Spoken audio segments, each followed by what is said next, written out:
మన ప్రభు అయిన యేసు క్రీస్తు నామమున మీ అందరికీ మా యొక్క శుభాభివందనములు తెలియచేయచ్చు. నేడు మన యొక్క రక్షణ విషయములో మనము బహు జాగ్రత్తగా ఉండవలసిన వారమై ఉంటూ ఉన్నాం. ఎందుకంటే మన యొక్క రక్షణ అనేటువంటిది దేవుని యొక్క ప్రణాళిక. రక్షించబడిన మనము ప్రభు కొరకై శిక్షించబడుతూ ప్రభు యొక్క రాకడ వరకు ఓపికతో కనిపెట్టుకొనవలసినటువంటి బాధ్యత మనపై ఉంటూ ఉన్నది. అందువలన మన రక్షణను నిర్లక్ష్యము చేయక ఆ రక్షణను కాపాడుకొనుటయందు బహుశ్రద్ధ గలవారమై ఉండవలనని మనలను మనము సిద్ధపరచుకోవాలి. మరి నేటి వేదవాక్య భాగము ఎఫెసీ రాసిన పత్రిక 2వ అధ్యాయం మరి 5వ వచనాన్ని చదువుకుందాం. 4-5. అయినను దేవుడు కరుణా సంపన్నుడై ఉండి మనము మన అపరాధముల చేత చచ్చిన వారమై ఉండినప్పుడు సైతము మన ఎడల చూపిన మహా ప్రేమ చేత మనలను క్రీస్తుతో కూడా బ్రతికించెను. కృపచేత మీరు రక్షించబడి ఉన్నారు. గమనించండి, మరి దేవుడు కరుణా సంపన్నుడై ఉండి మనము మన అపరాధముల చేత చచ్చిన వారమై ఉండినప్పుడు సైతము మన ఎడల చూపిన తన మహాప్రేమ చేత మనలను క్రీస్తుతో కూడా బ్రతికించెను. కృపచేత మీరు రక్షింపబడి ఉన్నారు. గమనించండి, కృపచేత మీరు రక్షించబడి ఉన్నారు. ఈరోజు మనుష్యులమైనటువంటి మనము మన యొక్క అపరాధముల చేత మనము చచ్చిన వారమై ఉండినప్పటికీ ఆయన తన ప్రేమ చేత మనలను క్రీస్తుతో కూడా బ్రతికించెను. ఎందుకు బ్రతికించేడు అంటే ఆయన కృప వెంబడి కృప పొందాలని, ఆ కృపకు మనము సాక్షులమై నిలవాలని, ఆ కృపలో అనేక మంది రక్షించబడాలని, ఆ కృపను మనకు దానముగా దయచేసి ఉన్నాడు. అందుకని వాక్యము చెప్పుచున్నది, కృపచేత మీరు రక్షింపబడి ఉన్నారు. నేటి దినమున మనము కృపచేత రక్షించబడి ఉన్నాము అని గుర్తించాలి. అనేక సమయాలలో దేవుని యొక్క కృపలేని క్షణం మనం ఏమైపోతామో, నీ కృపలేనిదే నే బ్రతుకలేను అనేటువంటి మన పరిస్థితులను దేవుడు ఆశీర్వాదకరముగా మార్చి ఉన్నాడు. మన అపరాధముల చేత మనము చచ్చిన వారమై ఉండినప్పుడు, మన యొక్క వ్యసనముల చేత మనము కృంగిపోయి ఉన్నప్పుడు దేవుని ప్రేమ మనలను ఉన్నతమైన స్థాయికి, స్థితికి తీసుకెళ్లి ఉన్నదని గ్రహించాలి. ఈరోజు మనం ఏమై ఉన్నామో అది దేవుని కృప అని తలంచినప్పుడు ఆ కృప మనలను ఎంతగానో బలపరిచిద్ది. ఆ కృప మనలను ఎంతగానో ధైర్యపరిచిద్ది. ఆ కృప మనలను ఉన్నతమైనటువంటి స్థితికి చేరు వరకు నడిపించిద్దని గుర్తించాలి. కృపచేత మీరు రక్షింపబడి ఉన్నారు. ప్రభు అయిన యేసు క్రీస్తు నీ కొరకు నా కొరకు ఆ కల్వరి శిలువలో కార్చిన ఆ రుధిర ధారలను మనము జ్ఞాపకము చేసుకున్నప్పుడు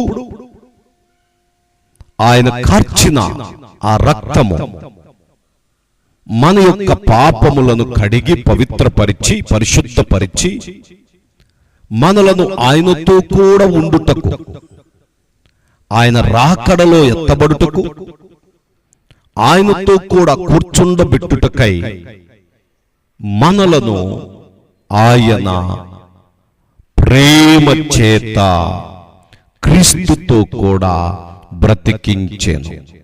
ప్రతిదినం మనం బ్రతుకుచున్నాము అంటే ఇది కేవలం క్రీస్తుతో మాత్రమే. ఆ క్రీస్తు ప్రేమను బట్టి ఈరోజు మనము బ్రతికింపబడుచున్నాం.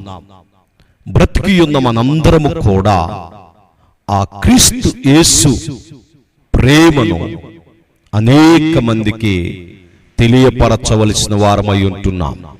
అందును బట్టి మనము కృపచేత రక్షించబడి ఉన్నాం. ఈ కృప మనలను రక్షించుటకు, మనలను కాపాడుటకు, మనలను ఒక సురక్షితమైనటువంటి జీవిత విధానములో నడిపించుటకు అది ఎంతగానో ప్రయాసపడుచున్నది. అందుకే అపోస్తులైన పౌలు గారు అంటున్న మాటను జ్ఞాపకం చేసుకుందాం. నీ కృప నాకు చాలు, నీ కృప నాకు చాలు. ఎందుకంటే నీ కృప లేనిదే నే బ్రతకలేను. ఈ కృపను మనము తలంచునప్పుడు, ఈ కృపను జ్ఞాపకము చేసుకున్నప్పుడు మన రక్షణ విషయంలో ఇది ఎంతగానో సహాయము చేస్తూ ఉన్నది. కృప చేత మీరు రక్షింపబడి ఉన్నారు అనేటువంటి ఈ శ్రేష్టమైనటువంటి మాటను మనము జ్ఞాపకం చేసుకుని, క్రీస్తు యేసునందు ఆయన మనకు చేసిన ఉపకారము ద్వారా అత్యధికమైన తన కృపా మహదైశ్వర్యమును రాబో యుగములలో కనబరుచు నిమిత్తము క్రీస్తు యేసునందు మనలను ఆయనతో కూడా లేపి పరలోకమందు ఆయనతో కూడా కూర్చుండబెట్టెను. మీరు విశ్వాసము ద్వారా కృపచేత రక్షింపబడి ఉన్నారు. ఇది మీ వలన కలిగినది కాదు, ప్రభువు వరమే, దేవుని వరమే. చూసారా? దేవుని వరం, ద గిఫ్ట్ ఆఫ్ గాడ్. రక్షించబడుట అనేటువంటిది దేవుని యొక్క వరం. ఈ దేవుని వరమును పొందిన మనము కృపచేత మీరు రక్షింపబడి ఉన్నారని గుర్తించి ఆ కృపా వరములలో పాలివారమై ఉండుటకై, ఆ కృప వెంబడి కృపను పొందుటకై పరిశుద్ధాత్మ నడిపింపును కలిగి, ఆ పరిశుద్ధాత్మ శక్తిని పొంది, ఆ పరిశుద్ధాత్మ చేత నింపబడినప్పుడు మన జీవితము అనేక మంది కొరకు రగిలించబడతారు. అందుకే ఆ యొక్క స్త్రీతో దేవుడు అంటున్నటువంటి మాట, సమరయ స్త్రీని జ్ఞాపకం చేసుకుంటే, నీవు దేవుని వరం, you are the gift of God. కృప చేత మీరు రక్షించబడి ఉన్నారు. దేవుని వరం. చూడండి, దయచేసి యోహాను సువార్త 4వ అధ్యాయంలోనికి వచ్చినట్లయితే అక్కడ ఒక వాక్య భాగాన్ని మనము చదువుకుందాం. దేవునికి స్తోత్రం, హల్లెలూయా.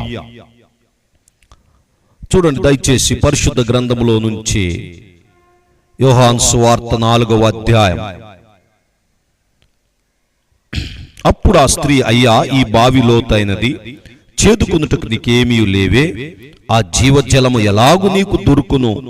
తానును తన కుమారులను పశువులను ఈ బావి నీళ్లు త్రాగి మాకిచ్చిన మన తండ్రి అయిన యాకోబు కంటే నీవు గొప్పవాడా అని ఆయనతో అడిగాను. అందుకు యేసు, ఈ నీళ్లు త్రాగు ప్రతివాడును మరలా దప్పిగొనును. నేనిచ్చు నీళ్లు త్రాగు వాడెప్పుడును దప్పిగొనడు.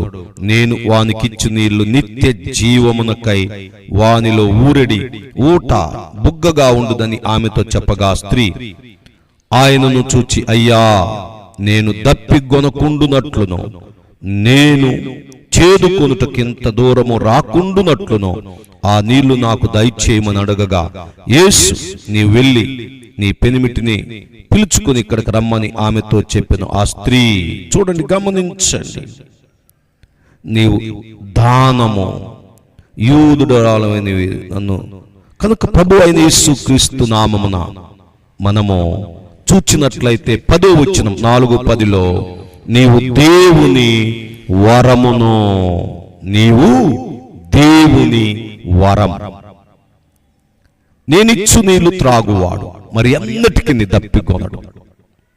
ఈ బావిలో నీళ్లు నీవు త్రాగితే మరలా దప్పికొంటావు. అయితే నీవు గమనించాలి, రాకుండునట్లు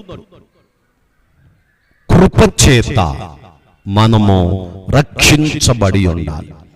ఈ స్త్రీ తనకున్నటువంటి ఆ యొక్క వ్యసనములు, బలహీనతలు మరి చచ్చి ఉండగా దేవుడు తనను అంటున్నాడు, నీవు దేవుని వరం. కనుక దేవుని వరముగా పిలువబడుచున్న మన జీవితాన్ని దేవుని కృపచేత రక్షించవద్దు. మనము దేవుని కృపచేత రక్షించబడి ఉన్నామని గుర్తించాలి. ప్రభునందు ప్రియమైనటువంటి దేవుని బిడ్డలారా, ఈ మాటలు వినుచున్న నా ప్రియ సహోదరి సహోదరుడా, ఎఫెసీ రాసినటువంటి పత్రిక 2వ అధ్యాయము 5వ వచనములో కృపచేత మీరు రక్షింపబడి ఉన్నారు, క్రీస్తు యేసునందు ఆయన మనకు చేసిన ఉపకారము ద్వారా అత్యధికమైన తన కృపా మహదైశ్వర్యమును రాబో యుగ యుగములలో కనబరుచు నిమిత్తము క్రీస్తు యేసునందు మనలను ఆయనతో కూడా లేపి పరలోకమందు ఆయనతో కూడా కూర్చుండబెట్టెను. కనుక మనం ఎందుకు రక్షించబడి ఉన్నామంటే ఆయనతో కూడా లేపబడాలి, ఆ పరలోకమందు కూర్చుండాలి. కనుక ఈ లోకములో మనము చచ్చి ఉన్న వారమైనప్పటికీ కూడా దేవుడు మన అపరాధములను క్షమించి, మన పాపములను క్షమించి, మన దోషములను మన్నించి ఆయనతో కూడా కూర్చుండబెట్టుటకై ఆయన కృపచేత మనలను రక్షించి ఉన్నాడు. దేవునికి స్తోత్రం. హల్లెలూయా, హల్లెలూయా. కనుక ఈ లోకములో మనము రక్షించబడుట అనేటువంటిది దేవుని యొక్క ప్రణాళిక. ఆ ప్రణాళికలో మీరు ఉండునట్లు, మీ కుటుంబము ఉండునట్లు తామెల్లరూ కూడా ప్రయత్నం చెయ్యండి, సిద్ధపడండి.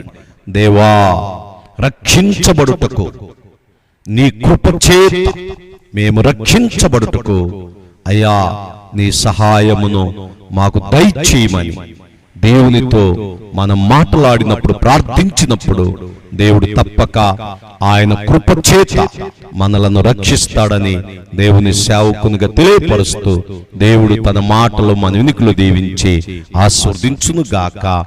ఆమేన్. God bless you.